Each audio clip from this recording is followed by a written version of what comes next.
Olá, sejam bem-vindos a mais um Residente Cast. Eu sou Tatiana Calado, eu sou residente de dermatologia do Hospital EMIP aqui de Pernambuco e vamos dar continuidade, né, com muita honra de estar aqui, a continuar nosso projeto para trazer residentes do Brasil inteiro, né, espalhados aí pelo Brasil inteiro, que vão nos contar suas histórias de vida até chegar à sua tão sonhada vaga na residência médica.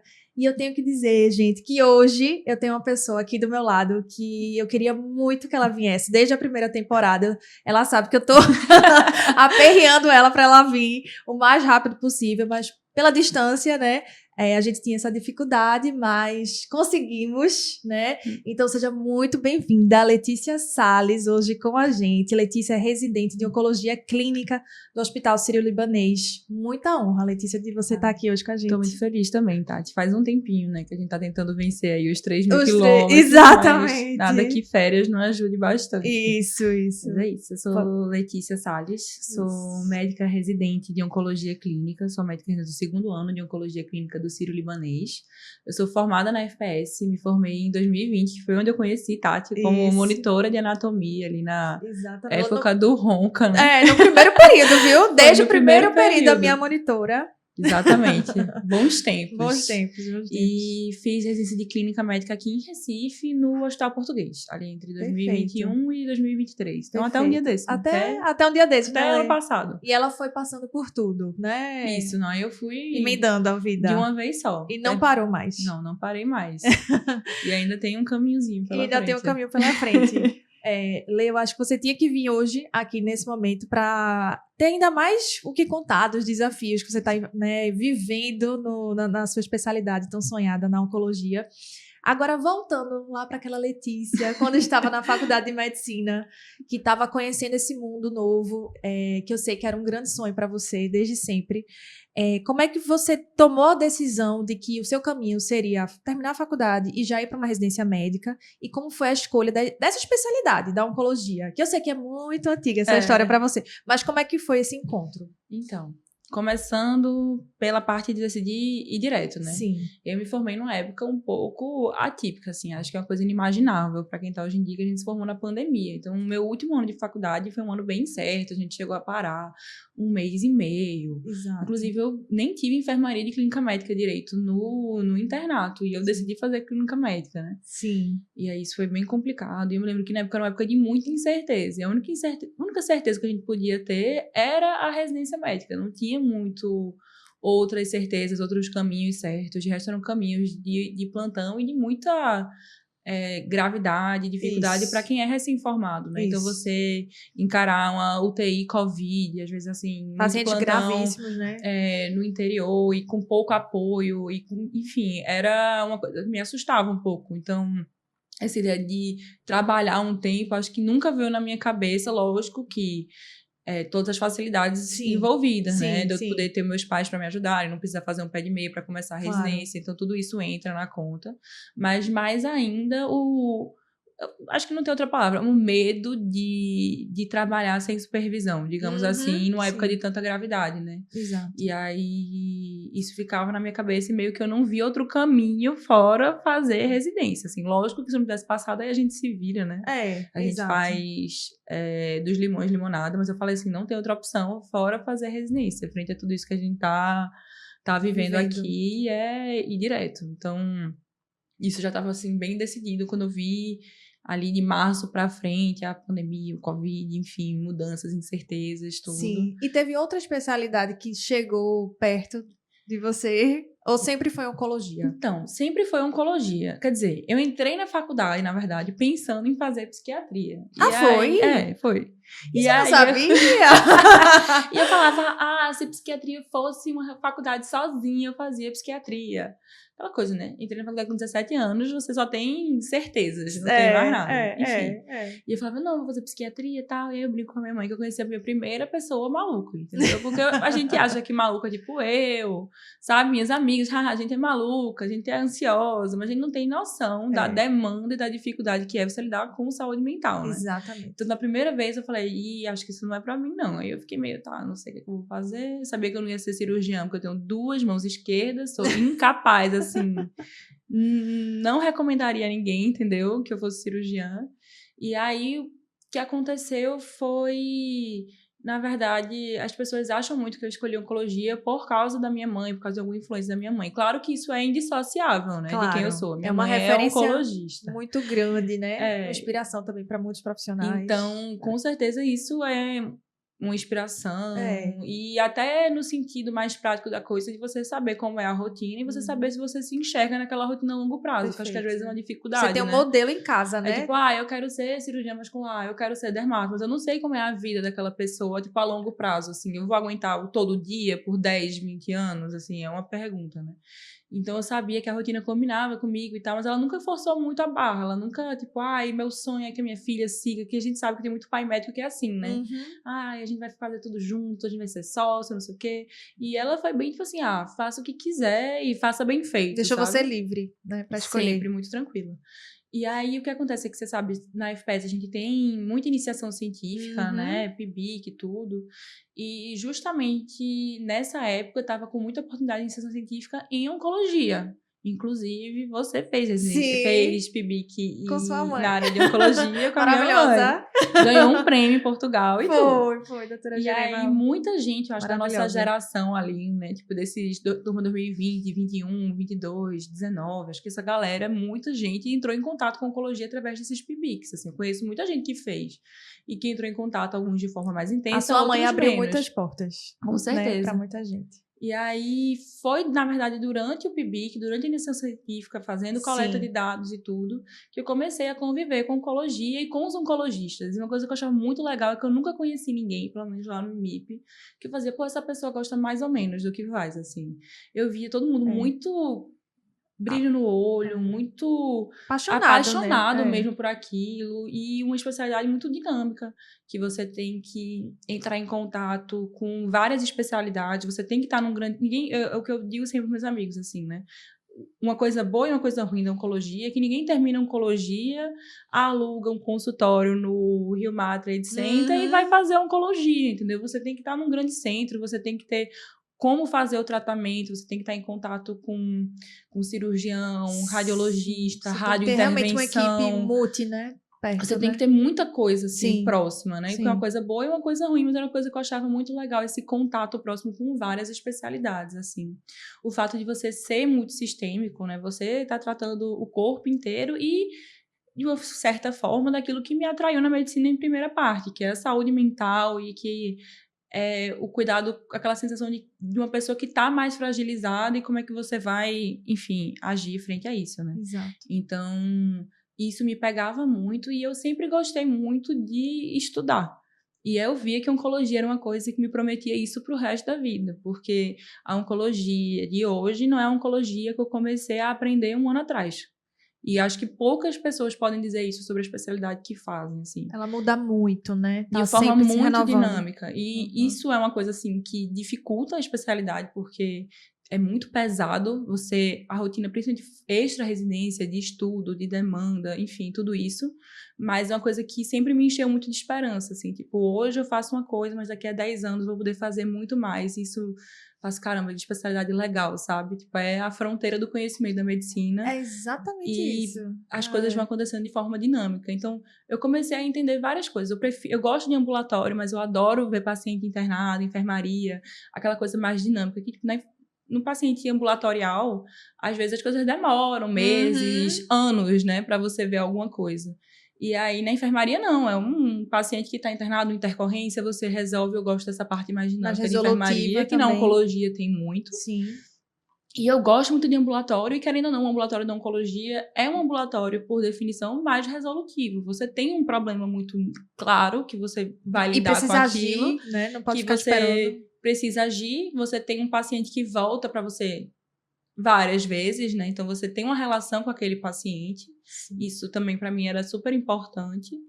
E você tem um problema claro para resolver e você vê o encaminhar desse problema de uma forma mais rápida até do que outras especialidades. Então, eu achava isso muito bom também. E, de novo, eu olhava para a vida da minha mãe, que é uma maluquice. Diga-se de passagem. Eu não sei como ela se divide em tantas. Eu gostei, combina comigo. Eu consigo me imaginar trabalhando o dia todo dia. Mas algo te te deixava um pouco com medo de seguir a área? Acho que de não ser suficiente, assim, né? Porque você tem que ser tanto, né? Tipo assim, eu perdi uma pessoa muito próxima por câncer. Eu acho que foi um momento, na verdade, que eu decidi que eu podia ser oncologista, quando eu vi o outro lado também, né? Quando você tá do lado do E paciente, né? acaba que, invariavelmente, quando você vive essa situação, eu tô um pouco em todos os acompanhantes e ela tá um pouco em todos os pacientes. Isso muda o jeito que você encara certos medos dos acompanhantes, certas dúvidas, certos lutos dos pacientes. Às vezes a gente acha que o paciente tem que estar grato por estar vivo, mas ele ali perdeu a autonomia dele naquele momento, ele perdeu os sonhos, ele perdeu algumas certezas, e tudo isso é um luto que às vezes as pessoas têm um pouco mais de dificuldade para acompanhar quando não entraram em contato com isso com a pessoa mais próxima. Sim. Então, teve esse acontecimento e eu sou muito grata até hoje à oncologista dela, que é a doutora Babi, lá do EMIP. Sim.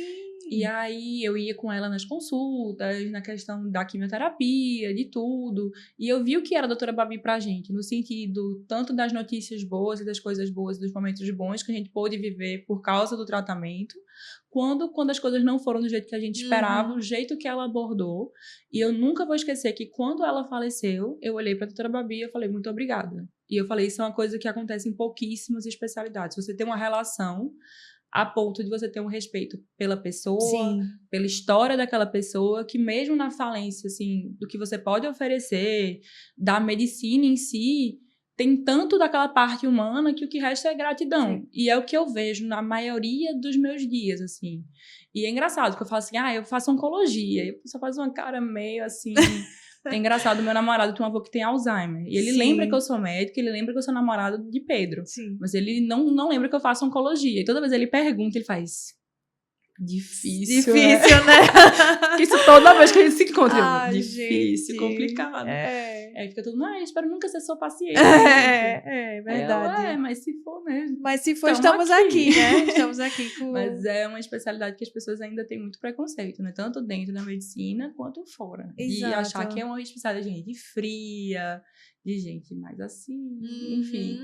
E é muito pelo contrário, na verdade. E é muito bom você estar aqui trazendo todos esse contraponto, né? Essa outra forma de enxergar a especialidade que eu até agora não tinha nem entrado em contato com esse pensamento. E é perfeito. O resumo mesmo. que eu digo assim é que eu acho que as especialidades são muito questão de muito mais perfil, eu acho, do que somente talento, dom, sonho, aptidão, assim, né? Você tem que ter um perfil daquela especialidade que nem eu falei, você tem que se entender fazendo aquilo ali por 10, 20, 30, enfim, 40 anos, senão não faz sentido.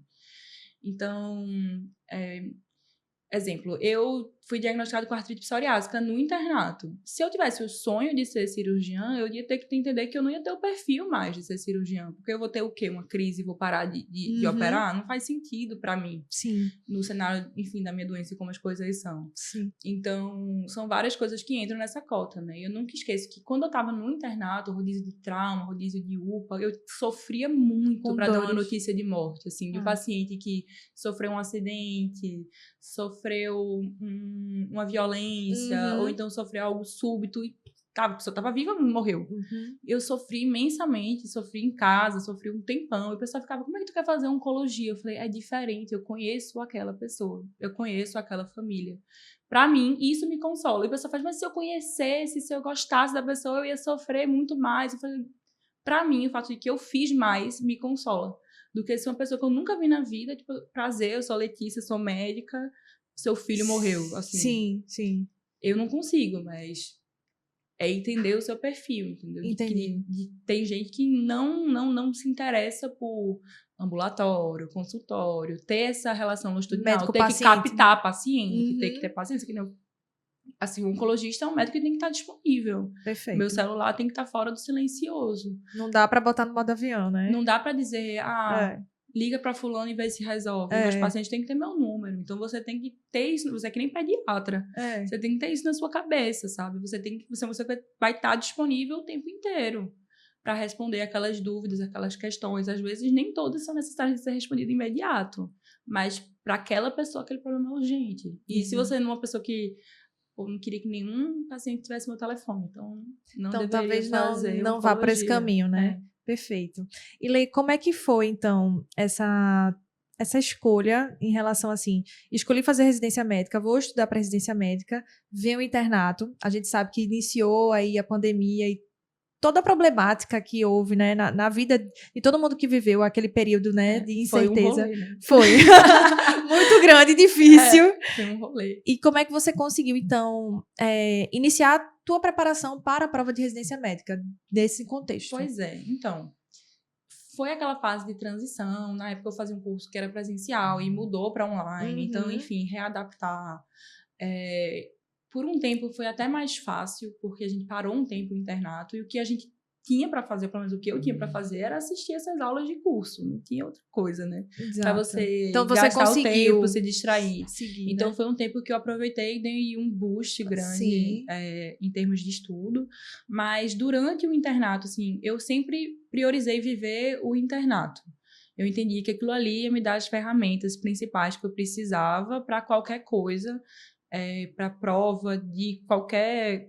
Nunca deixei de estudar nada do meu internato para estudar nada de residência. Para mim não fazia sentido, enquanto a minha formação e pensando na qualidade do internato que eu tive no IMIP. Não fazia sentido para mim deixar de estudar o que eu estava vendo dentro da enfermaria do IMIP, de pediatria ou de ginecologia e obstetrícia no 5º ano, que é tão para rico, ficar né? atualizando coisa de curso preparatório para residência no 5º ano, assim, tipo... Tô começando a ser médica, brincar de ser médica agora no internato. Aí eu falei, não, 5º ano é sobre o meu internato.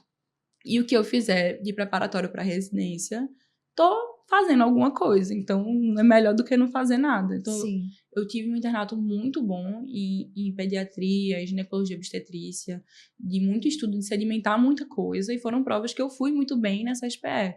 O que, para mim, foi ótimo, né? Enfim, Claro. não me arrependo dessa estratégia. E no 6º ano foi quando eu comecei a ter aquela postura mais de concurseira, digamos assim. Né? Aí o que é que tu começou a mudar ali no 6º ano? Foi quando eu comecei a realmente olhar aquilo ali como algo que eu tinha que fazer. Assim, aquelas aulas, aquelas questões, começar a pensar em fazer a prova. Na época eu só fiz SPE, né? Pra clínica médica. Você tinha Então uma eu tinha escolha. um foco e também só tinha uma prova, né? Que na época a gente não tinha nem ENARE, nem nada. Que verdade. o Hospital das Clínicas ainda estava na SPE. Então era uma prova e, assim... E era isso. Salve-se quem puder. Exato. E aí foi quando eu comecei a fazer a prova da CSPE, que é muito diferente de outras provas. Principalmente quando a gente faz um cursinho que tem um foco nacional, às vezes você tem dificuldade de fazer umas questões que são parecidas com a da CSPE, que nem sempre são as questões que são melhores, né? Exatamente. Que fazem mais sentido. Que fazem sentido. Então, né? foi quando eu comecei a fazer habituais. as coisas mais focadas nisso. Sim. E aí, o que eu comecei a fazer, e na época não tinha nem esse nome, eu tinha e eu não sabia, foi o caderno de erros, assim, isso sempre me ajudou muito. Como é que tu construiu? Eu gosto de saber, assim, alguns detalhes, porque eu acho que às vezes dá algumas ideias, né, eu tinha todo mundo. um bloquinho, assim. Sim. Eu sempre fui muito organizada, caderno, Eu lembro. canetinhas coloridas, enfim. Sim. E aí, meu caderno de erros, eu não queria perder tempo, digamos assim, com nada disso. Então, eu pegava um bloco de notas, era uma caneta azul, uma caneta preta, e era uma salada Físico mista, mesmo, assim, né? físico, um bloquinho assim. Um bloquinho pequeno. Frente e verso. E aí, eu escrevia tudo que eu errava, ou tudo que eu aprendia com a questão, ou tudo que, mesmo que eu acertasse, eu achei que eu acertei meio assim. A gente sabe quando a gente acerta meio assim, né? Exato. Eu acertei, mas podia ter errado. Sempre tem essas questões. E tudo que era também escala, que tinha caído, essas coisas assim. Enfim, escalas, classificações, TNMs, de colo de útero, essas coisas assim, eu sempre anotava e era era literalmente assim, aqui tinha insuficiência cardíaca, aqui tinha preventiva, tipo, era tudo misturado, não tinha organização no meu caderno de ordem, assim, né? Sim. Mas eu sempre fui uma pessoa que aprendeu muito escrevendo, então pra mim era bom, porque eu tava sedimentando aquilo ali, não era só tipo, errei, li e tal, não. Escrevia, isso me ajudava a sedimentar. E quando eu ia, tipo, de noite, eu tô com preguiça, não quero fazer resumo, não quero escrever, tô cansada. Eu vou pegar meu caderninho de erros e vou ler. E eu li aqueles conceitos ali, meio que na bagunça mesmo, mas era o que eu precisava saber, digamos assim, né? Ficar revisitando, né? Era o que eu tinha julgado importante das questões que eu tava fazendo na minha preparação. Então, eram as questões que eram importantes, assim, né? O que tava ali. Exatamente. Porque você uniu duas coisas. Você estava fazendo as provas, então você estava vendo os assuntos mais prevalentes, treinando questão, vendo seus erros, anotando suas dificuldades e revisitando. Então, assim, perfeito. Não, isso né? foi muito bom. E eu me lembro que foi mais ou menos em setembro, assim, que eu desapeguei completamente de fazer tudo que era julgado necessário, assim, né? Eu brincava Tipo o quê? muito com minhas amigas da faculdade, a gente dizia que a gente tinha síndrome da bolinha azul, que aí no aplicativo tem uma bolinha que fica azul quando você preenche todas as questões, né? E às vezes você não tava nem prestando atenção no que você tava fazendo, mas você Só tava pra respondendo pra fazer. Tava assistindo aula por assistir, tava lendo a apostila por ler. Mas você não estava presente naquilo ali. Então é uma perda de tempo e de energia, até para você Perfeito. poder passar dormindo, lazer, enfim, outras Exato, coisas. de recarregar. Então, em setembro, eu percebi que, eu tô confortável com a minha base, eu não vou assistir mais aula nenhuma. Não vou mais. Vou fazer questão. Vou ler as apostilas. Ver o De caderno de revisão. erro. Eu me lembro que eu fiz até a revisão do médico, era bom que era um PDF, era tipo assim, uma página. Uma página. De cada assunto, era uma página, a revisão. E aí, pronto, aí eu li essas revisões de uma página e eu fazia questão e fazia meu caderno de erros e só. Mas assim, de setembro até janeiro, que a minha prova por causa do Covid foi em janeiro. Sim. Não houve Letícia assistindo aula de absolutamente nada, entendeu? Não teve, não aconteceu. É bom quando a gente tem a clareza, né, do que a gente, assim, Porque opta, né? Porque aí fica mais tranquilo, aí você segue. Não, e eu desapeguei completamente, assim, Exato. porque pra mim não fazia sentido ficar assistindo aula, que pra mim, eu acho que depois que eu fiz a FPS, que é ABP, eu não conseguia muito prestar atenção em aula. Era uma coisa que eu tinha dificuldade. Com certeza. Então eu tava assistindo por assistir, pra quê? E aí eu me lembro que na época você falou, enlouqueceu, né? Desistiu de estudar pra residência, enlouqueceu e, enfim, boa sorte. Pelo menos Letícia sempre foi estudiosa, tem um currículo legal e deve dar mais ou menos certo. Mas assim, eu me lembro que na época você ficou... E eu sempre falava isso muito com Marina, minha amiga que fez clínica no IMIP. E a gente falava assim, veja, eu e você somos pessoas diferentes uma da outra. A gente chegou até a faculdade de formas diferentes. Como é que a gente...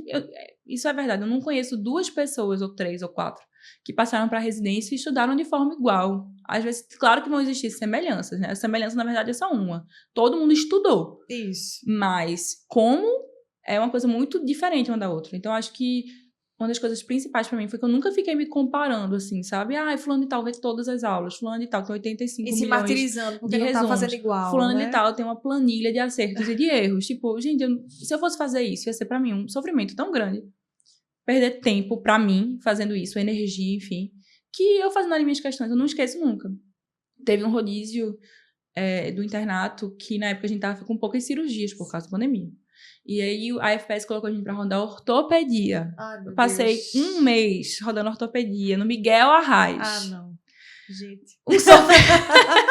Um sofrimento à parte. Apesar do pessoal lá ter sido muito legal e muito solícito, tá? Todo mundo, os residentes, os chefes. Não, mas é porque tem muito paciente, assim, é bem pesado o serviço. Não, né? é complicado. E aí, o que eu fiz? Eu ficava morta, né? Eu chegava em casa depois do Miguel Arraes exausta. Mais, E isso era, sei lá, setembro pra outubro, perto da época crucial mesmo, né? De estudo pra residência. E aí eu tinha uma amiga que morava muito perto de mim, que tava fazendo cirurgia geral na Miguel Arraes. E ela tinha que chegar no hospital de 5 da manhã. E eu tinha que chegar de 7. E eu falei, quer saber? Eu sempre fui uma pessoa mais diurna. Eu vou com Gabi. E aí eu ia com ela pra o Miguel. E aí eu ficava lá na enfermaria da ortopedia com os residentes, enfim, que eles estavam resgatando raio-x, coitados. E eu ficava bem caladinha lá, com meu fone de ouvido. Estudando. Resolvendo questão, tal, não sei o quê. Otimizando seu tempo. 2 horinhas de estudo ali, de 5 às 7. Depois seguia a vida, também entrava em casa e...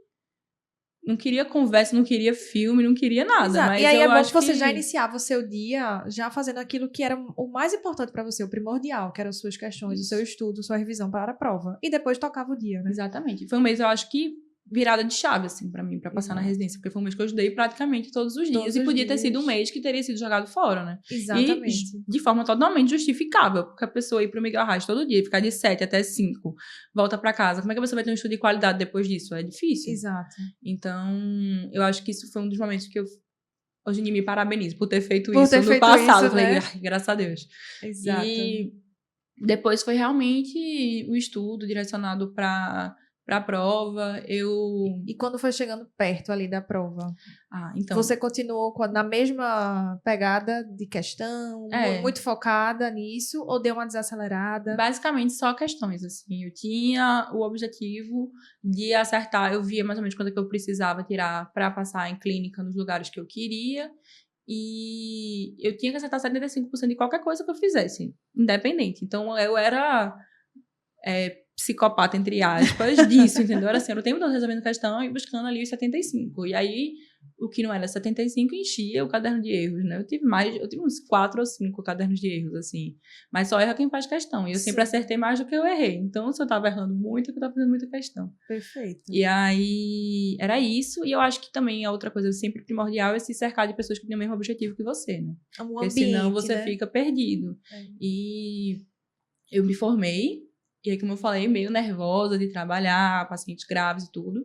E o meu primeiro emprego foi de evolucionista no SPA do IMIP. E aí, o que acontece? O SPA do IMIP é um SPA fechado, né? Só para os pacientes do IMIP, enfim, clínica médica, transplante renal, transplante cardíaco. Ele tem a parte de emergência e ele tem uma parte de internação provisória ali, que na época do Covid não era tão provisória assim, porque para subir para a enfermaria, os pacientes tinham que ter o teste de Covid negativo. Sim.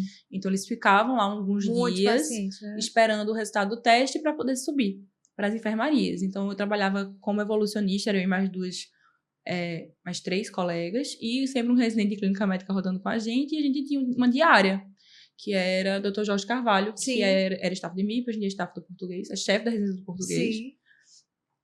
E a gente tinha uma diária, e a gente tinha para quem ligar, porque os pacientes têm todos ali donos, né? De donos, que a gente diz, né? O paciente tem um serviço a quem ele está anexado. Então, é um paciente que é do transplante cardíaco, é do transplante renal.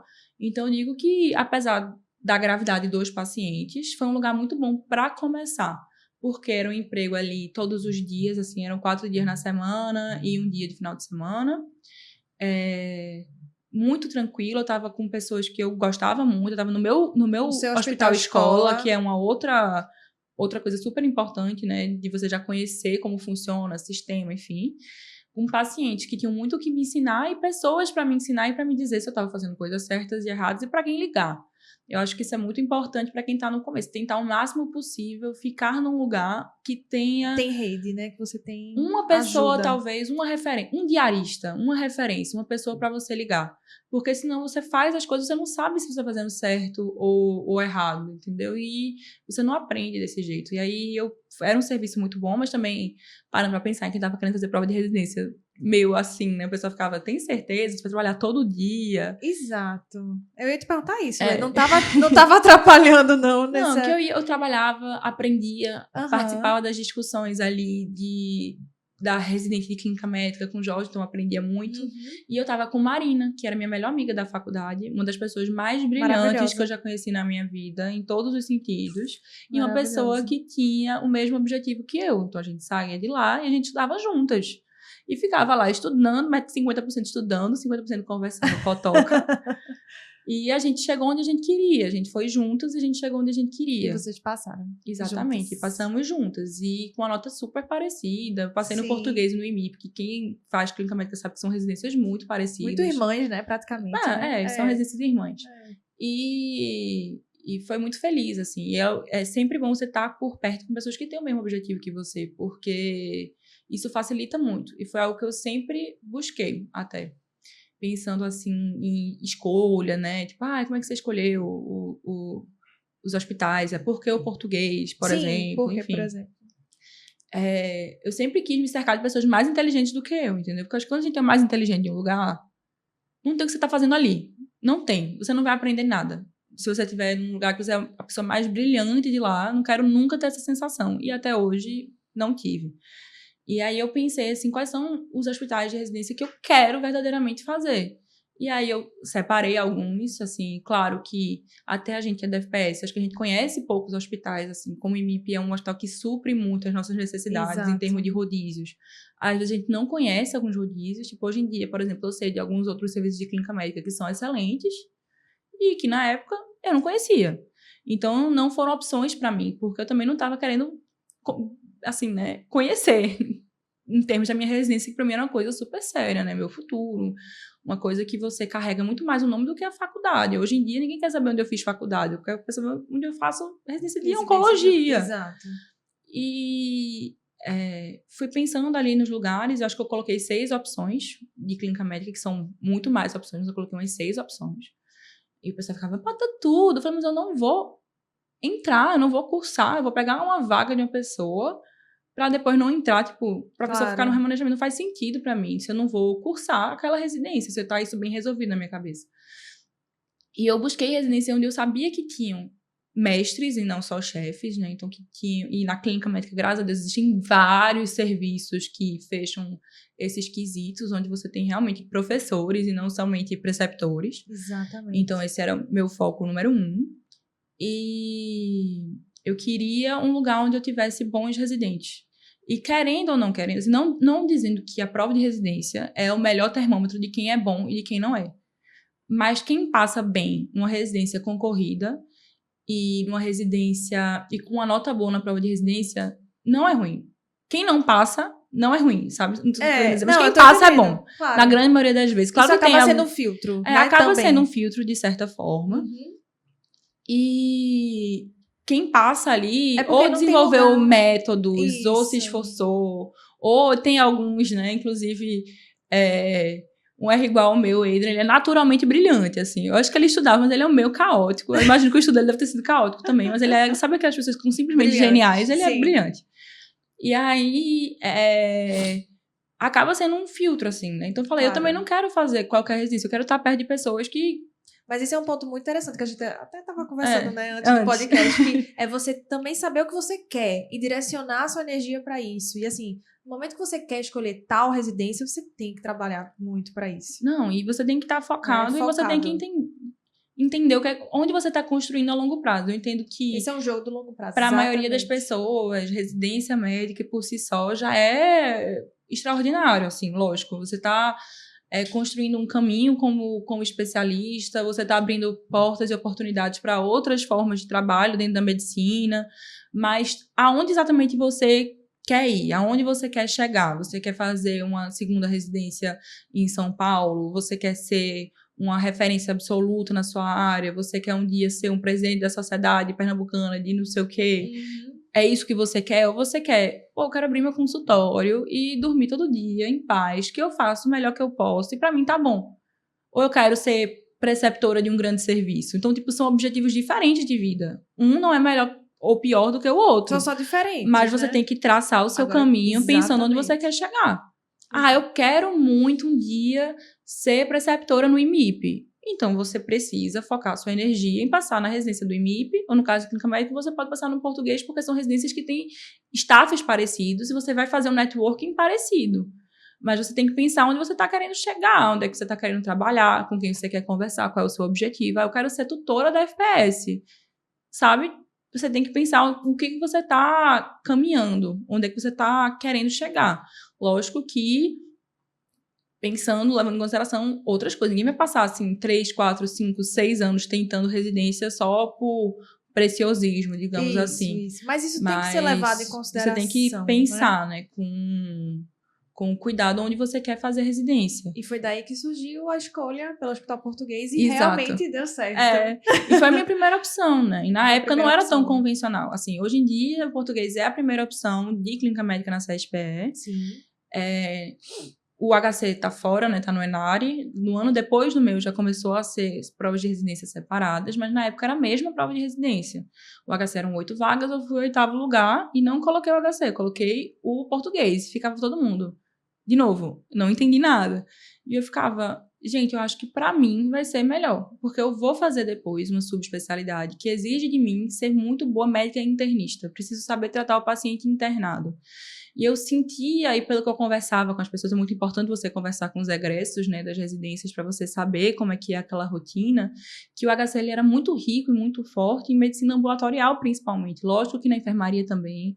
E tem chefes que são referências para todo mundo que faz clínica médica dentro do HC, e tem egressos que não tem como você contestar a qualidade do serviço, né? Mas eu pensava, é uma medicina muito mais ambulatorial e muito mais investigativa, para mim, que quero fazer uma medicina interna muito boa, porque eu vou ter pacientes oncológicos que vão internar por várias razões. Vão internar por pneumonia, vão internar por uma ITU de uma bactéria resistente, vão internar por dengue, vão internar por problemas oncológicos também. Mas eu sentia que a minha prioridade lá na frente, devia né? ser Sim. fazer um hospital onde eu pudesse ser uma boa médica internista de paciente internado mesmo. Eu achava que esse devia ser o meu principal objetivo. E terminou que eu ganhei isso em uma residência com ambulatórios muito bons, com um serviço teórico muito bom, que para mim foi excelente. Eu acho que são residências, o Português, o HC, o IMIP, o Miguel Arraes, residências muito fortes em medicina baseada em evidências, com um clube de revista muito bem valorizado assim dentro da grade, dos assuntos. E para mim, que queria fazer oncologia, isso era super importante, né? Saber de medicina baseada em evidência, conseguir identificar os vieses de um estudo, conseguir entender certas manipulações estatísticas. Isso para mim faz diferença na minha prática diária. Então, também foi muito importante para a minha que leva formação. muito a sério, né? Exato. Esse tipo de ensino. Então, acabou que foi a melhor residência possível para a profissional que eu quero ser no futuro. Mas, de novo, quando eu for ser oncologista, ninguém vai querer saber onde eu fiz residência de clínica médica. Vão querer saber onde eu fiz a residência de oncologia. Então, você tem que pensar a longo prazo também em relação a eu já sei o que eu quero fazer de sub, eu não faço ideia, eu estou aberta à mudança, eu não estou. Tem tudo isso também, né? Para levar em consideração. Vivendo a residência de clínica médica, que eu sei que não é nada fácil. A agenda dermata, a gente passa assim, né? Dá uma passadinha, tangencia por 3 meses ali, e a gente consegue ver que é bem difícil e supre muito da nossa energia de verdade, assim, é uma demanda muito grande de todos os lados, porque você é o dono do paciente, assim, de orquestrar tudo que você nunca vai poder dizer que não é da clínica médica, né? Se não for assim, realmente, uma colecistite exatamente. É da clínica médica. Então, como é que você conseguiu, então? Quando você estava fazendo já a transição ali para a subespecialidade, como é que foi? E agora, essa nova Letícia, né? Que, enfim, já estava aí muito mais madura e acho que só concretizou mais ainda a tua decisão de fazer oncologia. Exato. Como é que você começou, então, a tua jornada para conciliar o R2 de clínica médica, que é tão árduo, com, enfim, toda a preparação das provas que você ia fazer e quais provas você ia prestar também. Como é que você fez isso? Então, a gente estava até conversando antes, né? Eu nunca tive o grande sonho de ir morar em São Paulo. E, curiosamente, quando na situação do internato, que eu tive a crise de artrite, que eu, enfim, tive muita dor, fiquei bem debilitada e tudo. Comecei a medicação, hoje em dia, graças a Deus, estou bem. Mas na época eu fiquei muito em dúvida até sobre a minha capacidade de morar sozinha, de morar longe da minha família, longe de uma rede de apoio. E se eu tiver outra crise, enfim, medos, assim, né? Então é uma coisa que eu nem me permiti pensar para clínica médica. Eu nem cogitei a possibilidade de, quem sabe, fazer prova de residência em São Paulo, porque isso estava tudo muito fresco ainda na minha mente, né? Essas questões não relacionadas à residência em si e também muita certeza que eu tenho até hoje que a gente faz uma medicina de excelência em Pernambuco e não tinha a menor necessidade de fazer clínica médica em São Paulo para fazer uma residência de excelência, assim. Eu percebo hoje em dia, morando em São Paulo, que eu e meus colegas de Recife, a gente não deve nada a ninguém que fez residência lá. É exatamente igual. Nada, absolutamente nada. E eu que vim do português, mas ainda nada em tecnologia também. Isso, com certeza, eu não vejo diferença. Enfim, nunca tive esse sonho. E aí eu tive o preceptor, de novo, o Dr. Jorge, que falou pra mim que achava que eu devia fazer residência em São Paulo. E eu me lembro que na hora eu fiquei tipo, claro que não. Mas é engraçado como quando a pessoa não é só sua preceptora, mas ela é sua... Eu posso dizer que no português eu tive 8 mentores, né? Não 8 preceptores, 8 chefes, assim. Eu tive 8 professores, 8 mentores. E eles plantam, né, algumas coisinhas, umas sementinhas, que às vezes você nem percebe na hora, mas isso vai criando em você raízes. Eu me lembro que eu fiquei ruminando isso, assim, meses. Eu fiquei, caramba, por que ele me disse para fazer residência em São Paulo? E aí eu comecei a pensar. E, de novo, minha mãe é oncologista. E ela, graças a Deus, é muito bem sucedida e muito conhecida aqui em Recife. Isso é maravilhoso. E eu não tenho o menor problema com isso, porque às vezes a gente fica, né? Ai, meu Deus, a sombra dela, eu vou viver na sombra dela. Eu tenho muita honra de ser filha dela. Eu acho que é um privilégio imenso você já ter uma pessoa para poder dizer mais ou menos o caminho para onde você ir. E acho que é a gente aproveitar os privilégios que tem. Não tem como eu nascer de novo filha de outra pessoa para provar o meu valor, é aproveitar. Mas tem essa questão, querendo ou não, dessa bolha, né? Sim. De fazer uma oncologia na residência, tipo, uma residência de oncologia, que querendo ou não, é uma especialidade um pouco mais nichada, assim, no sentido de que os oncologistas todos se conhecem. Sim. E num lugar onde a minha mãe já é oncologista, e enfim, e questões pessoais até, né? Eu colei tudo, eu comecei a faculdade com 17 anos, eu comecei a residência de clínica com 23, e muito nova, e dentro né? da casa dos meus pais, e não sei o quê. Sim. E de independência como Como pessoa, mesmo. sim, E aí eu sim. comecei a ficar com isso na minha cabeça, eu comecei a perceber que ele tinha falado mais nesse sentido até, de tipo, por que você não se desafia a sair do que é seguro? Tanto por você, tanto porque Sai vai da ser uma zona de surpresa para a conforto. maioria das pessoas. Tipo, por que ela não fica aqui e fica no consultório da mãe dela depois e vai aprendendo? Seria muito mais E confortável, vai com pegando o jeito. certeza. E aí seria extremamente bem formada fazendo oncologia em Recife Sim. também. Mas eu comecei a entender que num âmbito pessoal, isso seria muito bom para mim. Do mesmo jeito que ter feito residência, por exemplo, no português, e não no IMIP, por exemplo, que eu poderia ter feito a residência de clínica médica no IMIP, teria sido muito bem formada, mas era a minha casa, era onde eu tinha trabalhado, nunca tinha trabalhado em nenhum outro lugar. E aí eu comecei a perceber que talvez para mim, como pessoa, fosse importante. Eu me lembro que eu passei meses, fiz até uma cartinha para ele, enfim. E aí, final de rodízio, /agradecimento, vou falar para meus pais, vou fazer prova de residência em São Paulo. Que massa. E aí ele faz, missão cumprida. Total. É bem uma figura de mentor mesmo, né? E aí eu comecei abrindo os caminhos. A me preparar para isso, tal. Na época não tinham muitos preparatórios para a prova de R+. Isso era uma coisa que estava... Acho que o primeiro curso extensivo de prova de R+, da maioria dos cursos preparatórios para residência, foi no ano de 2022. Mas não era uma coisa comum você fazer cursinho preparatório para a prova de R+. Você simplesmente chegava lá e fazia. Já que a prova de R+, é só sobre o assunto que você fez. Enfim. Exato. Não tinha isso de, enfim, curso, aulas. Era você pegava as provas e fazia. Então, eu comecei a pensar como é que eu ia fazer o meu preparatório, não sei o quê, levando em consideração as provas de São Paulo, que era uma outra vida.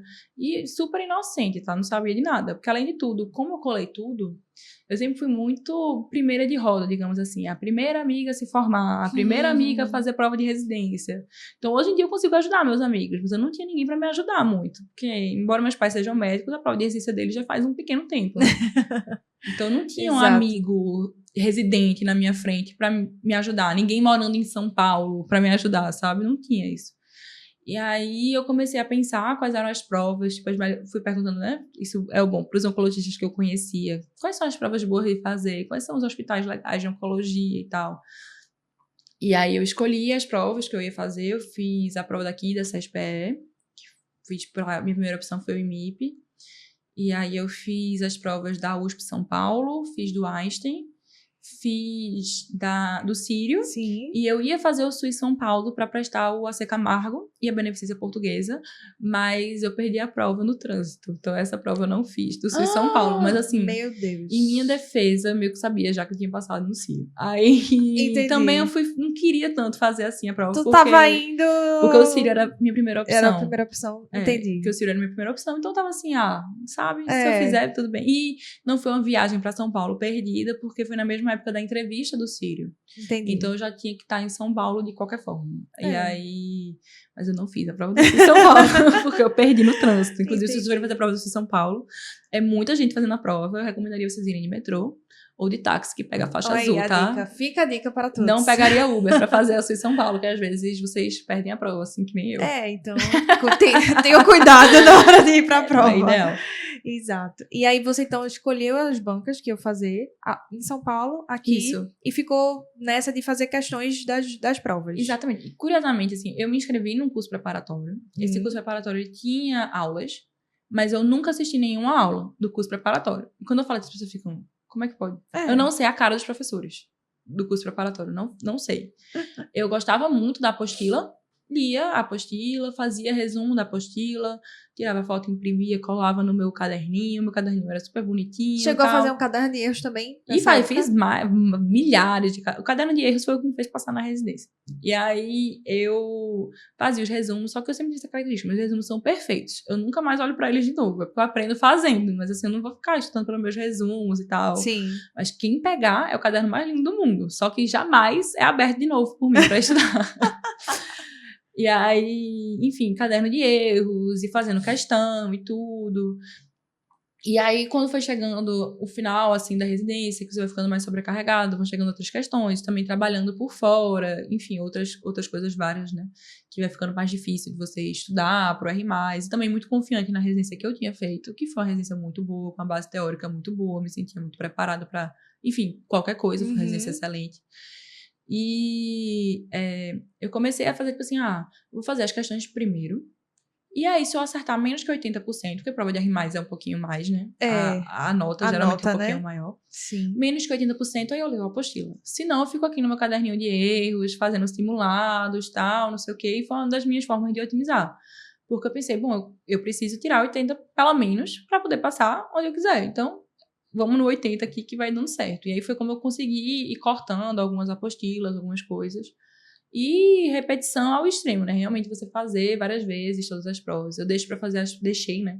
Pra fazer as provas mais perto um pouquinho. E Lê, você fazia assim, as últimas 5 provas do... Todas que tinham disponíveis pra fazer. Todas que tinham disponíveis. Todas. Dá 6.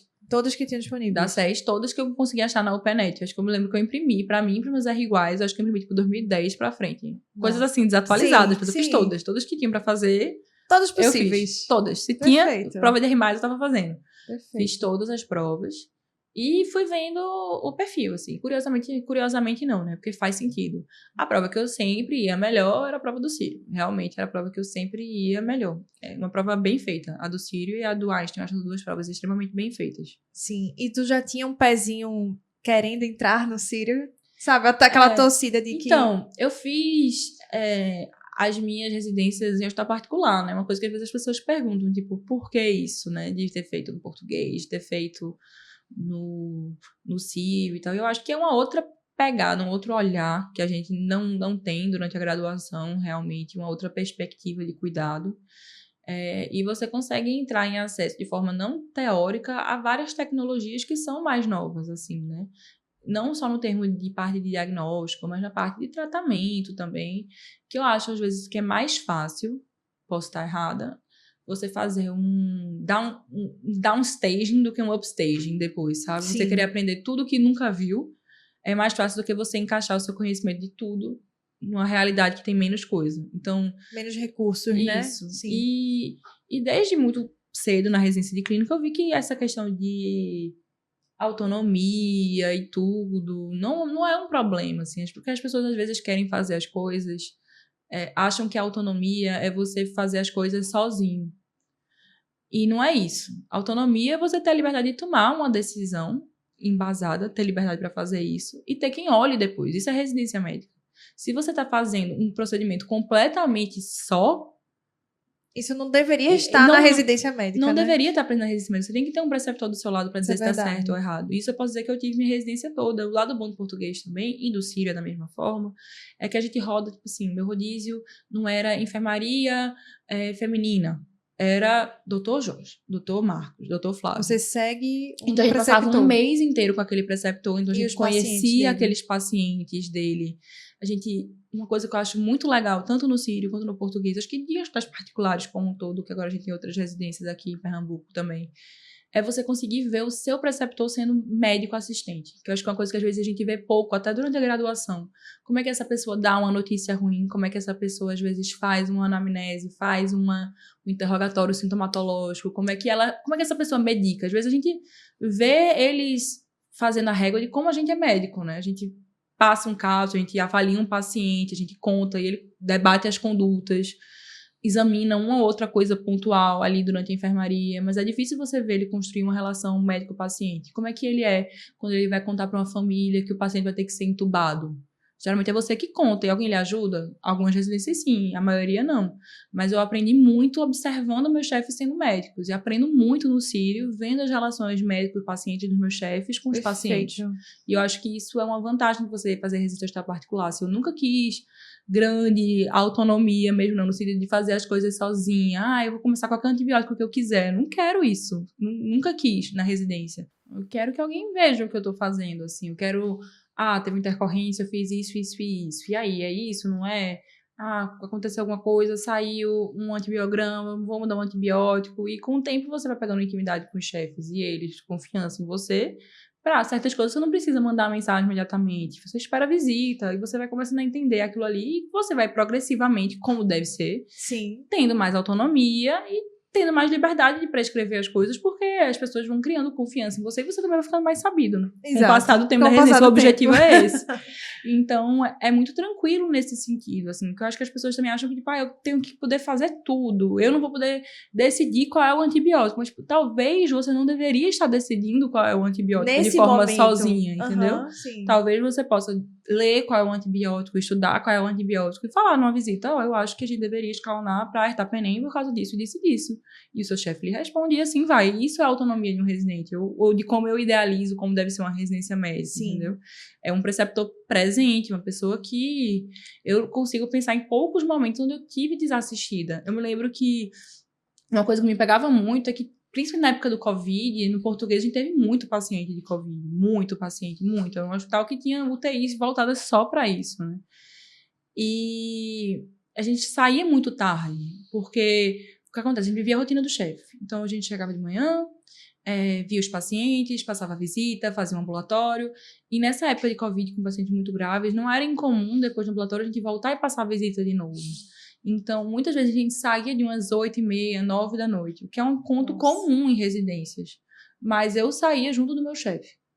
Então, não tinha como reclamar. Eu estava o tempo todo aprendendo, sendo assistida, vendo ele ser médico assistente. Então, tipo assim, era pesado? Era. Eu não tinha nenhuma tarde livre? Não tinha nenhuma tarde livre.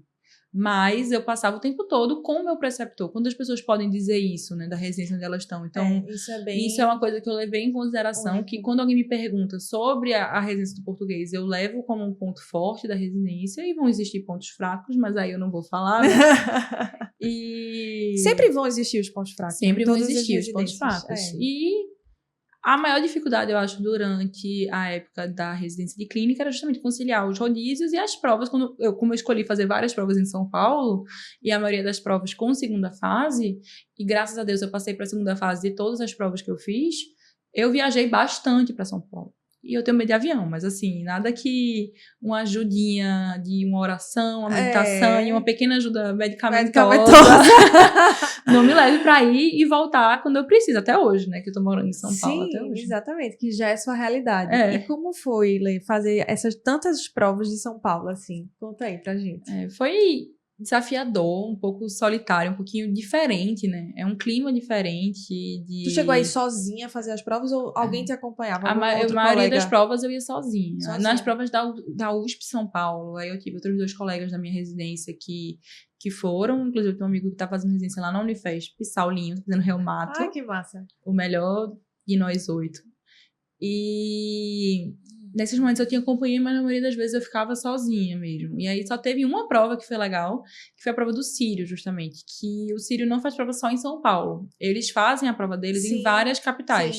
Então a gente tem prova do Sírio em Porto Alegre, Brasília, Salvador, eles Fortaleza, aplicam a prova São deles Paulo. Em outras cidades. E aí a segunda fase é em São Paulo. Mas a primeira fase você consegue fazer em várias cidades. E é bom, né? Enfim, é prático facilita e ajuda para mais pessoas fazerem a prova. Exato. Né?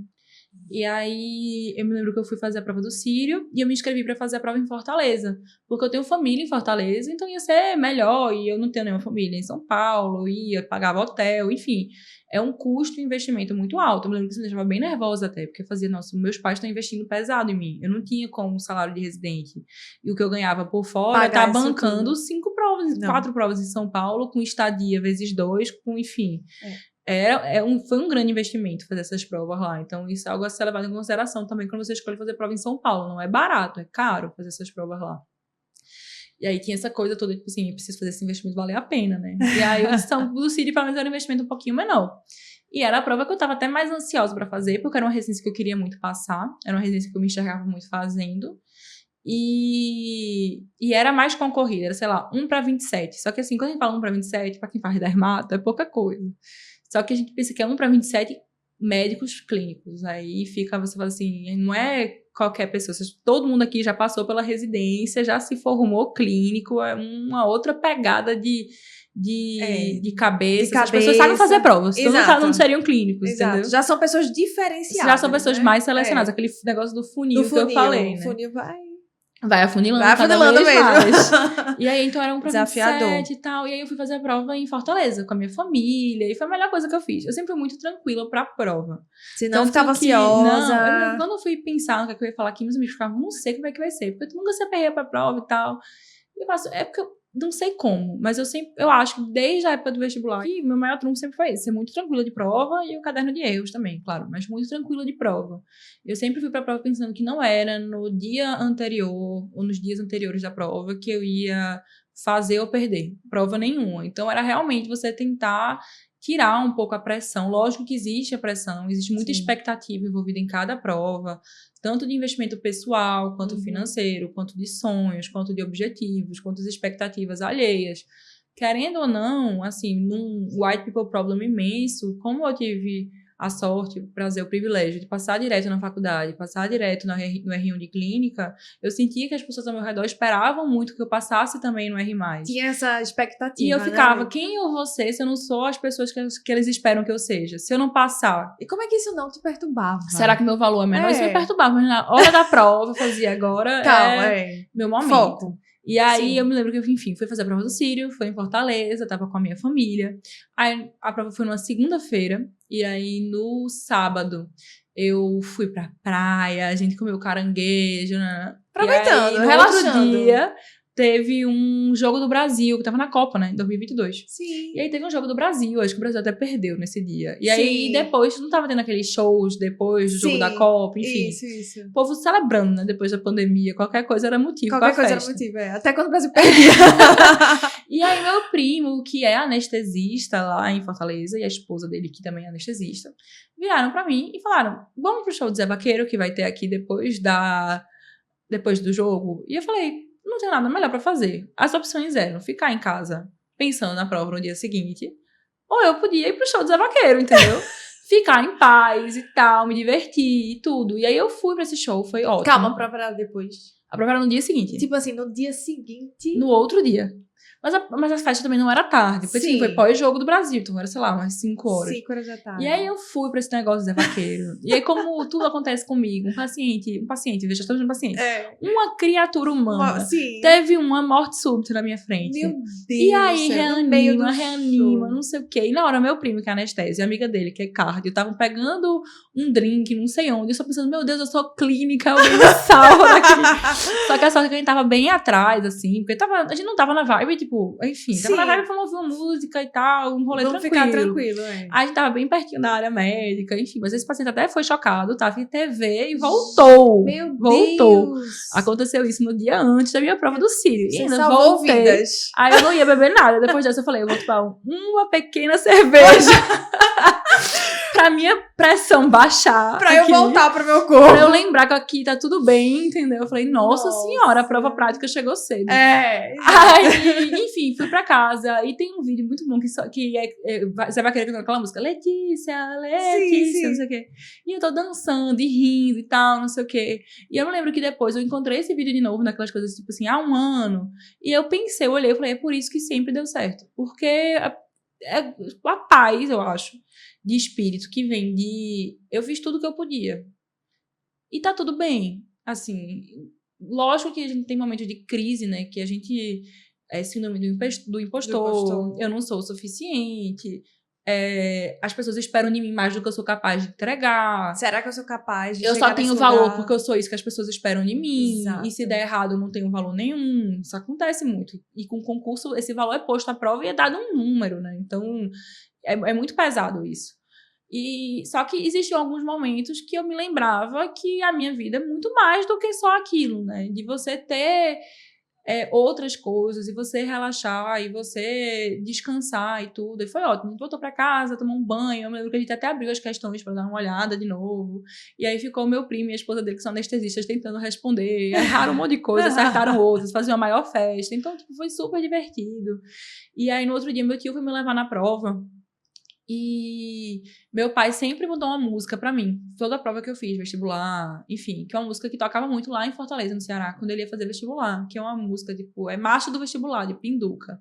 Que é tipo assim, alô papai, alô mamãe, põe a vitrola pra tocar, pode soltar foguete, que hoje eu passei no vestibular. E aí todas as provas que eu fiz na minha vida, eu fui, até acho que eu ia sozinha em São Paulo, eu botava essa música no fone de ouvido e eu ia. Quase um mantra, né? E todas as provas deram muito certo, assim. Que Eu massa. fui muito bem em todas as provas, eu passei só na prova do Círio, mas muito perto em todas as outras. Não, e em termos de prova teórica, assim, foi tudo muito tranquilo, graças a Deus. E apenas a prova do Círio, né, querida? Não, isso. Que era que eu queria. Que era que você queria. Que era né? que eu queria. E a graças prova Deus prática? foi ótima. Então, na minha época não tinha prova prática do Círio. Eu fiz a prova Certo. prática do Einstein. E aí eu também não fui com meus conhecimentos de THC da FPS, entendeu? Sim. E foi tranquilo. Sim. E no Círio a gente teve só entrevista. E foi muito tranquilo, assim. Eu hoje em dia, lá em São Paulo, posso dizer que eu acho que cada dia mais as entrevistas são psicotécnico mesmo, tá? É pra ver se você bate bem da cabeça. Às vezes as pessoas falam absurdos. Tipo, meus Claro. chefes falam às vezes, às vezes a pessoa chega aqui e diz, eu não vejo sentido em fazer residência no hospital particular. Tipo, se a pessoa fala isso numa entrevista no hospital particular, essa pessoa não bate bem da cabeça, né? Então, acho que esse é o principal. Mais do que aquele velho papo de, por que eu quis... É muito legal, né? Você ouvir por que a pessoa quer fazer oncologia, se a pessoa tem uma visão realista. Mas eu me lembro que nas entrevistas todas que eu fiz, eles foram muito pragmáticos até. Era tipo assim, você tem como se manter em São Paulo? Você vai ter que trabalhar fora da residência? Ou não? Ou você vai poder se dedicar exclusivamente à residência? Aí, mesmo quem não tem como, vai dizer que tem como. Vai né? dizer que tem como, vai dar um jeito, né? Mas eles são bem pragmáticos Sim. nesse sentido. Eles querem Então, saber se você vai estar lá disposta, né? Exatamente. A Eles querem estar na saber se você residência. fala inglês, se você não fala Sim. inglês, que para oncologia, principalmente, é uma coisa bem importante, porque, que nem eu falei, tudo se atualiza muito rápido. Então, você tem que ser capaz de ler em inglês, falar em inglês, participar de reuniões em inglês. Assim, a gente não tem literatura em português atualizada para oncologia, porque eu nunca esqueço, o meu amigo foi fazer uma revisão de caso e colocou uma referência, sei lá, 2021, e levou um escurraço do chefe, que ele falou que, enfim, como é que você faz uma revisão de literatura e bota uma fonte de 2021, como se fosse uma coisa, tipo assim, sabe? Uma de 1968. Era tipo isso. E eu, que delícia de especialidade que eu escolhi. Mas, enfim, passei no Círio, foi ótimo na entrevista. Eu me lembro que eu tinha ido muito bem na prova teórica, né? E na entrevista no final eles falaram, não sei o quê. E você só não vem se não quiser. Eu me lembro que na hora eu fiquei assim. Falei, será, meu Deus, que eles estão sendo só gente boa, né? E aí eu fiquei, mas assim, nunca esqueço. Falei, mas eu posso alugar meu apartamento? Você autoriza a pegar meu apartamento? Eu nunca esqueço. A minha chefe disse, pode sim. Eu me lembro que eu saí de lá, não tinha um resultado oficial. Eu saí de lá e assinei um contrato de 30 meses do meu apartamento. Meu Deus. Hoje em dia eu não recomendo, não faria isso. Calma, gente. Não faria isso. Mas eles me deram bastante confiança, tá? Achei que eu poderia fazer isso. E deu certo. Deu certo, graças a Deus. Certo. Não pagou multa por nada. Hoje em dia eu moro na frente do Círio, na frente. Perfeito, né? Pra quem mora em São Paulo, é a melhor coisa do mundo. É a melhor coisa do mundo. E como foi, Lei, essa mudança? Que eu já sei que foi uma grande realização da sua vida, ir pro Círio, fazer o que você tanto sonhou, né? E, assim, construindo a sua história. Isso que é o mais bonito, acho que de tudo isso. Né? Você não desistiu em nenhum momento do que você tanto queria, pelos seus motivos. Isso é muito genuíno. Então, como foi mudar de cidade, ir para São Paulo, e morar sozinha, e enfrentar tudo isso? Gente, eu imaginei que ia ser ruim. Foi muito pior do que eu imaginei. Foi bem difícil, bem difícil. Várias coisas, assim. Eu acho que até pequenas coisas que a gente não acha que vai fazer falta. Por exemplo, hoje eu acordei cedinho ali, 6 da manhã, solzão já, e eu sei que eu vou voltar para São Paulo, e o sol nasce de 7 da manhã. Pequenas coisas que você acha que não faz diferença no seu dia a dia, mas super faz, até em disposição e tudo. Sim. E para mim foi muito difícil deixar tudo que eu conheço em prol.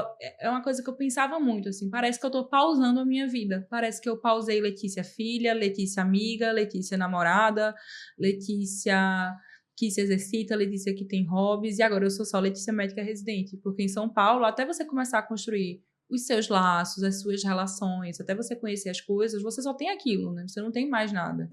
Então, era muito difícil pensar que a minha vida estava toda pausada, e foi muita terapia até eu entender que você não tem como pausar. Você é tudo ao mesmo tempo, apesar de alguma coisa estar tomando mais tempo do que as outras, ou parecer ser a única coisa que tem na sua vida, você não tem como pausar, ser filha, amiga, irmã e namorada, e enfim, não tem como.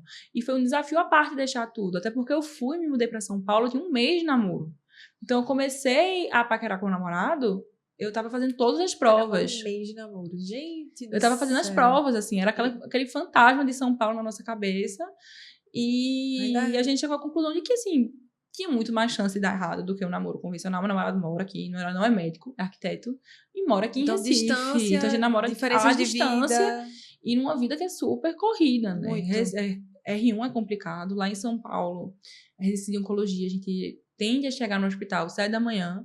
E poucas foram as vezes que eu saí do hospital antes de 8h40, 9 da noite. Era o dia inteiro dentro do hospital. Todo Então, R1 até assim. todo o R1 desse jeito. Os 11 meses, né? Tirando o mês de férias, Sim. os 11 meses desse jeito.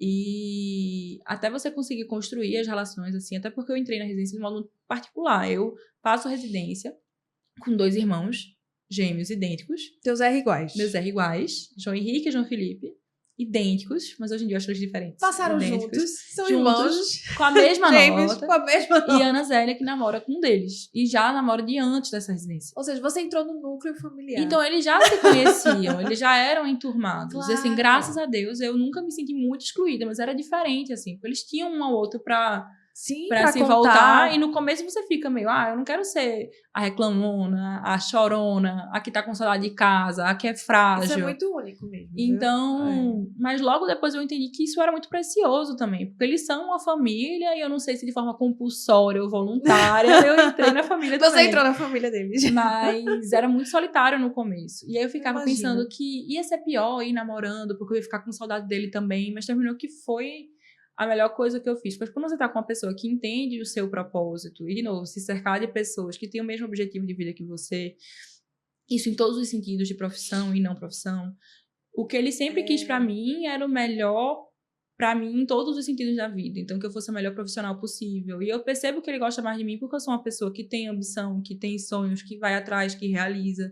E eu percebi que desde o princípio ele, a família dele, eles enchem a boca. Não sei o quê, porque você foi o primeiro lugar do Círio. Eu me lembro que eu ficava morta de vergonha. E ao mesmo tempo muito feliz, porque eu ficava, graças a Deus, eu encontrei uma pessoa que entende e que dá a maior força, né? Então, muitas vezes eu chegava em casa ali, aquela coisa de quem nunca morou sozinha, white people problem, eu chegava 9 da noite, eu tomava um banho, não sei com que força do além, aí ia descongelar frango, não sei o quê, ia dormir 11h30 da noite, porque também era a proteína que eu tinha pra comer no dia, ia dormir 11h30 da noite, e ele falando comigo de vídeo, e meu namorado não é uma pessoa muito paciente, mas 40 minutos ali de conversa de vídeo, enquanto eu preparava um frango, não sei o quê. E aí eu não me sentia tão sozinha. Mas foi engraçado. Eu comecei a deixar a TV ligada, porque tinha um som dentro de casa. Comecei a assistir Casimiro, porque ele assiste as coisas e comenta. E parecia que eu tinha um amigo comigo, sabe? Sim, vendo uma série, sim. comentando. Eu adorava Casimiro. Jantava junto pelo vídeo. Com Casimiro. Então, mas no começo foi muito duro. E eu não queria reclamar disso com meus pais, que eram quem estavam... Enfim, eu só consigo estar em São Paulo hoje porque meus pais me ajudam, né? O custo de vida em São Paulo é muito alto. Eu colei uma coisa atrás da outra, então não consegui fazer um pé de meia adequado, né? Não deu. Eu tenho um dinheiro guardado, acho que todo mundo deve tentar guardar alguma coisa ao longo do caminho, mas nada que seja perto de compatível com morar em São Paulo. Sim. E lá no Círio até a gente tem uma bolsa que é um pouquinho menor, por causa de coisa de ser beneficente, eles têm um desconto, enfim. A bolsa a gente é 3.200. Que é menos do que eu ganhava aqui em Recife. E, enfim, em São Paulo o custo de vida é muito maior, né? Exato. Você paga num apartamento X um dinheiro que você já é a bolsa. acordaria todo dia vindo no mar, em Boa Viagem. Exato. Então, é complicado. Então, meus pais me ajudam. E isso ajuda bastante a conseguir... lidar com tudo que está envolvido, né? Exatamente. Em morar em São Paulo. E aí... O R1 foi muito difícil, né? Muito duro, muito duro. Quando é que você achou que, não, agora embarquei e tô começando a ver o lado positivo de tudo isso, né? Já tô mais tranquila. Acho que foi ali no final do ano passado, assim, quando eu comecei a vislumbrar a possibilidade de virar R2, que aí a vida muda muito no R2 da oncologia. Acho que não só no Círio, mas na maioria das residências. Você deixa de fazer tanto enfermaria e você começa a ver ambulatório. Então, são duas coisas. Além do estilo de vida, que de ambulatório é muito mais tranquilo do que de enfermaria. Existe a gravidade do paciente que você vê na enfermaria. Um paciente oncológico que interna é muito diferente de um paciente oncológico que vai numa consulta. Então, a gente passa um ano lidando com o que tem de pior na nossa especialidade, que são os pacientes que vão mal, que são os pacientes que estão complicados, são os pacientes que morrem. Então, é muito pesado esse primeiro ano. E aí, quando você vai para o ambulatório, você começa a conviver com os pacientes que estão tratando, que estão ali alguns há 10 anos de doença metastática, Então, indo pra ali. Turquia, sabe? Vivendo a vida, fazendo botox, fazendo plástica. E quem olha pra pessoa não imagina nunca. Que E a gente vê que a maioria... E minha mãe sempre me falou isso. Ela falou, a maioria dos meus pacientes nunca vai internar. Então, imagem que o paciente oncológico é aquela coisa assim... Oh, meu Deus, caixão e vela preta, né? Mas a maioria dos pacientes oncológicos nunca interna. Faz o tratamento todo de forma ambulatorial e é isso, a vida. Então, é muito menos pesado até emocionalmente a rotina do R2 e a gente consegue estudar mais. Aí essa é onde pega a oncologia, né? Que aí a gente tem que estudar, assim, imensuravelmente. E como é tua rotina, assim, hoje em dia, no R2, então? Tu consegue já ter, assim, alguns hábitos, tipo academia, estudar? Como é que tu organiza? Eu engordei 12 quilos no meu primeiro ano em São Paulo, comendo, Ai. assim, sei lá, salgadinho Cheetos, o que era. Não era nem nada de gostoso, assim, de, culinária de São Paulo. Não, era qualquer fine. E aí, esse ano, eu já consegui perder uns 7, 8 quilos. Eu consegui ir pra academia. Me ajudou muito quando as minhas melhores amigas agora fazem exercício em São Paulo também, moram no mesmo prédio que eu. Então, isso ajuda muito a vida, muito. Você tem uma pessoa perto de você, pra você compartilhar muda, né? a vida, muda tudo, tudo, tudo, tudo, tudo. Um namorado, um amigo. Só quem tem um amigo sabe o que é o valor de um amigo, O valor né? de um amigo, exato. E aí, minha vida melhorou muito nesse sentido de voltar, fazer academia, tudo. E acaba que a rotina de ambulatório é bem mais tranquila. A gente, de 7h30, todos os dias, tem aula online, aula de Zoom, 7h30 às 8h30. Sim. E a maioria dos ambulatórios lá começam às 9 da manhã. É meio que a rotina de São Paulo mesmo, e eu estou particular mais ainda. Ninguém vai fazer um consultório de 7 da manhã. Às vezes até que faz, tá? Alguns chefes. Mas é difícil. A maioria das vezes o ambulatório começa às 9, e a gente fica no consultório, debate sobre os pacientes. Na hora do almoço a gente tem as reuniões multidisciplinares sobre tumor gastrointestinal, tumor de mama, porque, enfim, cada grupo, né? Hoje em dia a gente fala cada vez mais de uma oncologia de sítio tumoral. Ninguém vai ser mais oncologista de tudo. O futuro não comporta isso, pela comunidade de coisas que tem para estudar. Então a gente tem uma reunião com os oncologistas de pele e sarcoma, uma reunião com os oncologistas mamários. Lá em São Paulo eles já têm essa subdivisão, e aqui em Recife eu acho que é um futuro próximo. A gente ter pessoas que estudam só determinados tipos de tumor, porque é cada vez mais difícil você se atualizar em todos os tumores, né? Então a gente tem essas reuniões multidisciplinares, aí de tarde a gente tem o consultório, e aí de noite a gente vai estudando, vai fazendo seminário, aquela coisa de residência, né? Quer você queira, quer você não queira, você vai ter que estar estudando o tempo todo, nem que seja para preencher o que esperam de você em termos de carga teórica, de rodízio, de slides, de pergunta de um preceptor que ficou devendo para outro consultório. Então, você sempre vai estar estudando, independente da sua vontade. E, graças a Deus, é uma coisa que eu bato sempre com meus amigos que estão fazendo residência. Eu estou numa residência com pessoas que são melhores do que eu. Que nem eu falei no começo, eles sempre eram meu objetivo. E eu tenho certeza que em alguns momentos eles olham para mim e pensam também que eu sou melhor que eles. Porque a gente tem diferentes aptidões e diferentes habilidades. Então, eu aprendo muito com os meus R iguais, com os R+, com os R-. Com meus chefes eu não vou nem comentar. Mas aprendo demais com eles todos os dias. E várias vezes eu tenho que calçar os sapatinhos da humildade, que eu não consigo fazer o que eles conseguem. E eu não tenho dúvidas que vão existir momentos também que eu vou fazer uma coisa X, uma coisa Y, que eu tenho mais facilidade. E eles vão dizer, caramba, não sei como é que ele conseguiu. E eu acho que isso é muito importante, sabe? Eu acho que eu busquei isso durante a minha formação. Isso sempre foi algo que eu queria. Eu queria estar num lugar onde eu olhasse ao meu redor e dissesse, eu estou no meio de pessoas muito boas. E hoje em dia eu olho para os meus R iguais, para os R+, eu faço... A gente está num hospital maravilhoso, com chefes muito bons, com toda a tecnologia do mundo a nosso favor, com atividades teóricas, assim, impecáveis. Eu não tenho o que falar, realmente, da qualidade da minha formação. Mas o principal são as pessoas que estão lá como residentes e como assistentes também da residência. Eu acho que isso é o primordial. Eu olho para aqueles meninos, assim, eu faço onde eles estivessem, eles não iam descansar se eles não fossem muito bons. E se eu tô junto com eles, eu não posso ser diferente. Então, eu acho que isso é uma sensação muito boa de ter, de você olhar... Se eu tô aqui no meio de todos eles, eu não posso ser... Às vezes, quando vem essa do impostor, eu faço, mas eu tô aqui. Se eu tô aqui, não é por acaso. Eu passei por várias coisas para estar aqui. Prova, entrevista, o dia a dia, que a gente pode muito bem, né, a qualquer momento dizer, não aguento mais existir. Mas eu continuo aqui e eu tô do lado dessas pessoas que eu acho maravilhosas. Será que eu sou assim tão diferente delas? Não é possível que seja, né? Exato. Então, eu acho que isso é muito importante. E eu continuo buscando estar em lugares onde tenham pessoas melhores do que eu. Isso é uma coisa que a minha mãe me ensinou desde sempre. A gente precisa estar perto de pessoas que nos inspirem, que sejam apaixonadas pelo que fazem, que sejam melhores do que a gente, em algum sentido, sabe? Porque aí a gente cresce. Eu não quero nunca olhar e dizer, eu sou a bam, eu quero ser a melhor que tem aqui. Porque esse lugar não me cabe mais.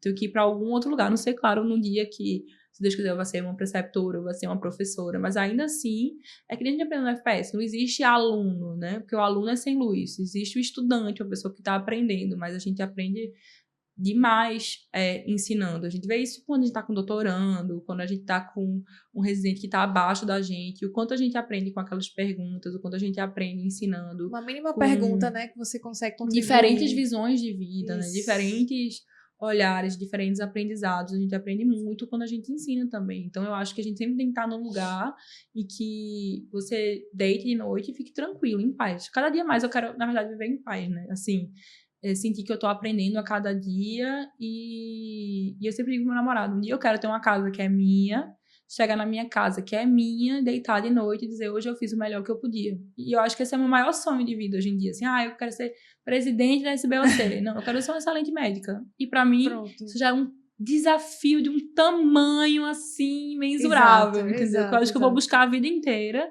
E aí eu espero que, assim, com uns 10 anos de aposentado, eu olho pra trás e diga, eu fui uma excelente médica. Porque eu acho que enquanto eu estiver no caminho, eu nunca vou me sentir assim. Mas acho que faz parte da jornada. Da caminhada, Da né? caminhada. Da caminhada. Perfeito, bem. Muita coisa, muita sabedoria hoje. Tô aprendendo demais. Eu sabia que ia ser assim, incrível. E é legal te ouvir e eu ver aquela Letícia lá de trás, porque eu conheci essa Letícia lá do primeiro período. E uma coisa que talvez você não lembre, mas, quer dizer, você lembra, óbvio, mas talvez você não saiba que eu lembro, na tua defesa do PIBIC, no Alice Figueira. Eu lembro que você lembra que você se emocionou na hora? Lembro. E aquilo me marcou muito, porque eu acho que eu tava, não sei, se era primeiro, segundo, terceiro período, assim, nos 2 primeiros anos de medicina. E aquilo me marcou muito porque eu vi que a gente faz medicina e tem pessoas ali que estão fazendo realmente por dedicação, por ver que tem uma missão muito maior de estar ali. E aquela tua emoção, eu consegui sentir da plateia, assim, caramba, eu quero viver isso também. Sabe, eu vi muita transparência e você estava sendo, assim, muito aberta com todo mundo, né? Você, na verdade, estava no momento, né, acadêmico e com toda aquela pompa, né? Mas você se entregou à emoção e você se deixou. E quem estava ali e que também pôde sentir isso e eu me reconheci muito naquela emoção. E eu levei comigo isso, sabe? De que a medicina ela pode também ter esse lugar de sensibilidade, da gente se emocionar, da gente trocar com o outro, enfim. Não tem como ser de outra forma. Residência é uma coisa difícil da gente alcançar, é um sonho, mas com muita dedicação, com esse propósito embutido assim nas nossas mentes. Eu digo pro meu namorado, eu faço medicina porque eu não sei fazer outra coisa. É o que eu sei fazer, é onde eu me realizo, assim. Eu digo que, às vezes, eu sou uma pessoa... Você me conviveu comigo. Durante a faculdade, eu pesava 150 quilos, fiz bariátrica, não sei o quê. Então, eu sou uma pessoa que viveu escondida durante muito tempo. E era engraçado porque meus amigos diziam que eu era muito tímida, que eu era meio envergonhada, não sei o quê. Eu fazia... Na faculdade, eu não me sinto assim. No hospital, eu não me sinto assim. Parecia que era um lugar onde eu me sentia útil, eu me sentia bem, eu me sentia segura, eu conseguia fazer amizade, eu conseguia ser brincalhona, mesmo no momento da minha vida que eu me escondia de tudo, assim. Sim. Então sempre foi um lugar que eu me sentia verdadeiramente bem e completa, assim. E o PIBIC, eu acho que foi a parte mais importante da minha graduação, porque foi onde eu descobri o que eu queria fazer pro resto da vida. E foi um PIBIC muito rico, no sentido de que as minhas orientadoras eram muito brabas, inclusive a minha mãe, muito brava. E elas me obrigaram a fazer tudo, e foi a melhor coisa que podia acontecer. Então, eu fui pra bancada de ficar pipetando material, eu fiz toda a revisão de literatura, eu entrevistei os pacientes que eu estava usando como amostra, entrevistei o grupo que era controle, participei das consultas de oncologia, da geriatria, eu fiz toda a análise estatística de todos os meus trabalhos, todas as curvas de Kaplan-Meier, porque a minha orientadora virou para mim e falou, você tem tempo para aprender, por que eu vou contratar uma pessoa para fazer? Então, quão importante foi ter essas pessoas na minha vida, e tudo isso aconteceu naquele tempo em que eu perdi... Doutora Maria Júlia, que é um ícone, né? Para todos os INIPers, uma grande contribuidora, né? Para a pesquisa de Pernambuco, sem sombra de dúvidas, que formou muitos médicos, muitos pesquisadores, exato. Muitas pessoas que têm essa centelhazinha, um anjo, né? Mesmo, acadêmico. Foi super importante para mim, na minha formação acadêmica, o PIBIC, e eu passei tudo isso também naquele momento que eu estava perdendo uma pessoa muito amada por câncer, né? Sim. Então, tinha aquela sensação, assim, eu me lembro da primeira vez que eu estudei um remédio que não existia ainda na época que ela estava doente e que se aplicaria para a situação dela, para talvez, eu não sei dizer, evitar, frente à gravidade que foi. Mas pra gente ter mais tempo. Eu me lembro que eu falei assim, é por isso que eu fiz oncologia. Porque hoje eu posso fazer pela dor de alguém mais do que pode ser feita pela minha dor alguns anos atrás. E isso vai continuar sendo verdade por muitos e muitos e muitos e muitos E dar mais anos. tempo a tantas outras vidas, né, que vão passar pelas E mãos. ver qualidade no tempo, assim. Minha mãe diz que o oncologista nada mais é do que um otimista, né? A gente é talvez, assim, no máximo realista, esperançoso, mas a gente é um otimista. E eu me lembro quando a gente estava num clube de revista, estava no meu opcional de oncologia no IMIP, e um residente externo falou assim, nossa, mas foi meio ruim esse estudo, porque ele deu uma sobrevida global de 6 meses a mais e tal. E eu me lembro que na hora ficou todo mundo assim, como assim um absurdo? 6 meses de vida é muita coisa, tipo, 6 Imagina, meses 6 de meses, né? sobrevida livre de doença e você bem, e você vivendo a sua vida e fazendo, tipo, 6 meses é maravilhoso. Então é tudo questão de referência, na verdade, de perspectiva. Assim, né? Isso é uma coisa que eu acho que impacta a minha vida em mais de um sentido, assim, realmente. Eu acho que eu carrego esse realismo esperançoso em mais de uma área da minha vida, assim. Eu acho que é primordial para poder fazer oncologia ser realista, mas não muito, assim. Realista, mas esperançosa. Esperançosa. É.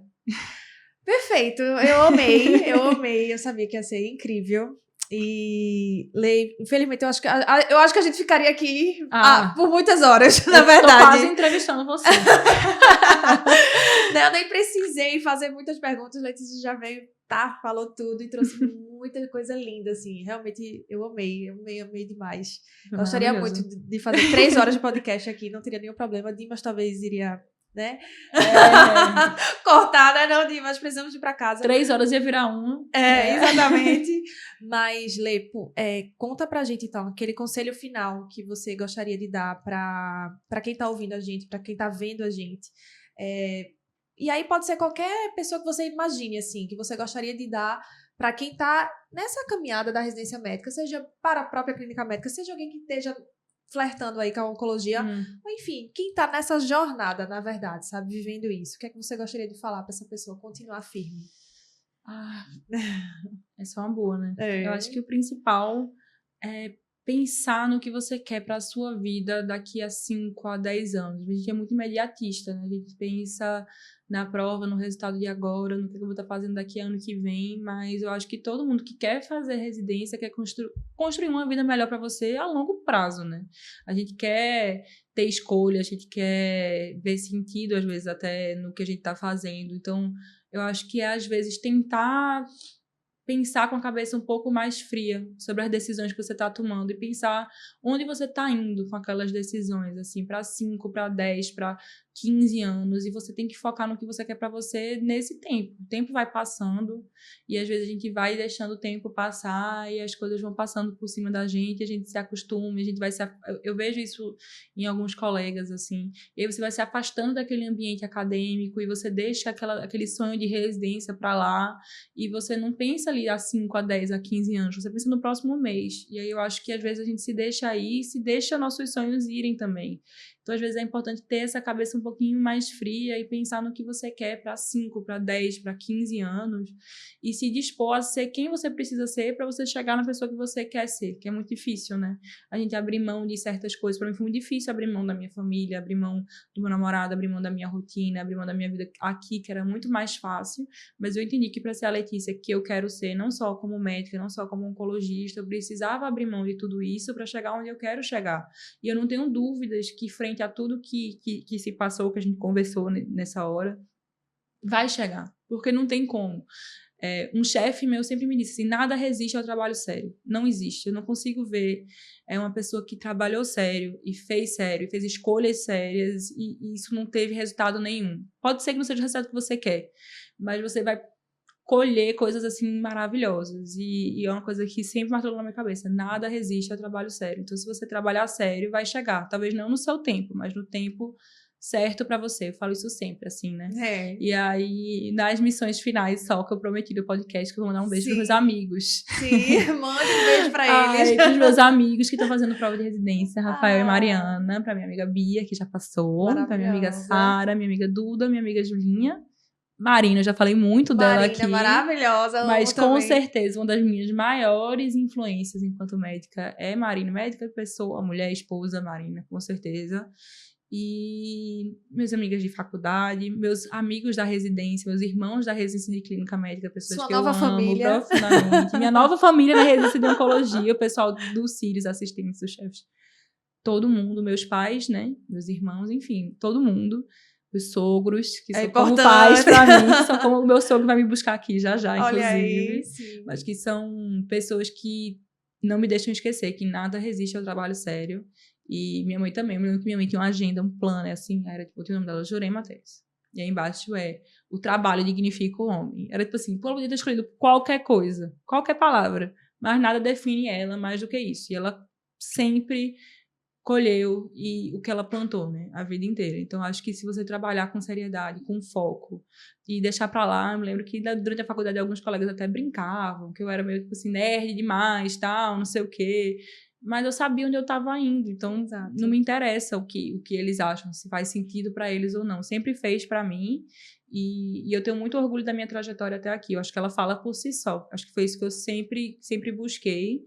E apesar de eu ser filha da minha mãe, graças a Deus, eu vou cada dia mais sendo a minha própria pessoa. Acho que isso não tem preço, Isso né? não tem preço, perfeito. E você, acho que você representou, assim, brilhantemente a oncologia, a clínica médica, né? E tantos outros, assim, sonhos de residentes, de futuros residentes, que vão chegar também na sua vaga, enfim, no seu lugar, naquele lugar que você sonha, sabe? Letícia é um símbolo, por isso que eu queria trazer tanto você aqui.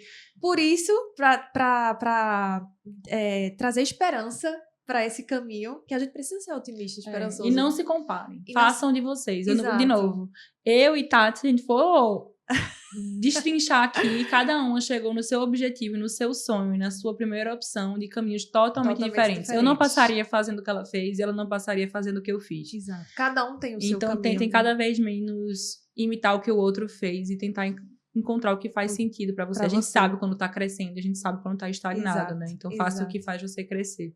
Perfeito, mensagem dita. Letícia, muito obrigada. Tati. Obrigada pela sua presença, pela sua disponibilidade. Enfim, por compartilhar, né? Sempre e tanto, né? De forma verdadeira, de forma muito sensível, toda a sua trajetória aqui nesse lugar, nesse espaço, que, enfim, tá sendo muito especial ter você hoje aqui. E agradecer, né, a quem tá aí do outro lado, ouvindo, nos vendo, enfim, curtem, compartilhem esse episódio. Engajem, tá, pra gente continuar fazendo esse projeto. No story de cada pessoa que ganhou um beijo dele. Exatamente. E levar a história de Letícia pra, enfim, pra muita gente que precisa ouvir e conhecer a história dela. Obrigada pela presença. Obrigada, gente. Obrigada, E é Tati. isso, a gente se vê. Até a próxima.